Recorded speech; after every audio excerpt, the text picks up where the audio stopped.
nga mga kapatid sa nalalapit na pagbabalik ng inyong lingkod sa pelikula, Pangmalakasang Katatakutan ang ihahandog namin ni Iza Calzado sa The Caretakers. Sa kabila ng mga intense naming mga eksena, paano nga ba kapag hindi na rumorolyo ang kamera? Ito ang report ni MJ Marfori. Isipin mo ang anak mo. Huwag mo akong pingilan, hindi ako natatakot sa kanila. Intense, nakatatakutan at aktingan.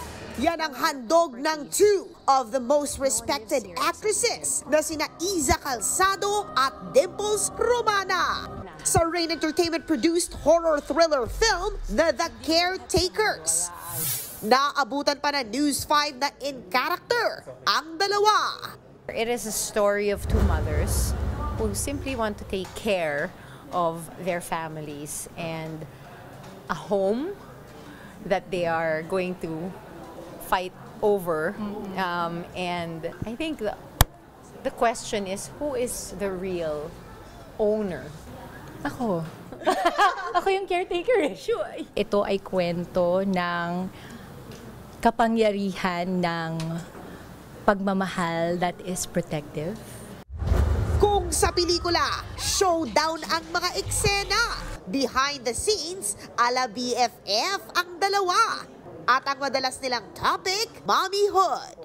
Pag nag-cut na, grabe ang taas ng rating ng chikahan namin. Masarap kasi katrabaho si Iza dahil yung energy niya infectious. Pero alam nyo ba, ginawa nila ito right after ng High Street ni Mama Dimps at sinasabay pa niya ito sa kanyang morning show na Good Morning Kapatid.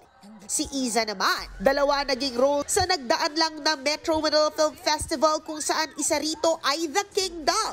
Mga super mama talaga!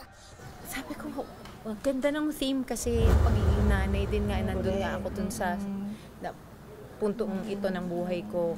Kaya sabi ko, yeah, of course, I will do it. Nagpapasalamat ako sa Diyos kasi nandun lang ako sa part ng buhay ko na lahat feeling ko bonus na. Alam mo yun, kasi healthy yung mga bata, nakatapos na si Kali, okay kami ni Boy, buhay tayo. So anything that comes to me on top of all of that, bonus na. Abangan ang pelikulang The Caretakers, directed by Shugo Praico, February 26 na in cinemas. Nagbabalita mula sa Frontline, MJ Marfori, News 5. Mga kapatid, Dimples Romana po, kumpletuhin ang inyong umaga ng mga kwentong puno ng inspirasyon. Salubungin po ang bawat araw ng may ngiti at pag-asa. Kaya't mag-subscribe na po at mag-follow na sa aming social media pages ng News 5.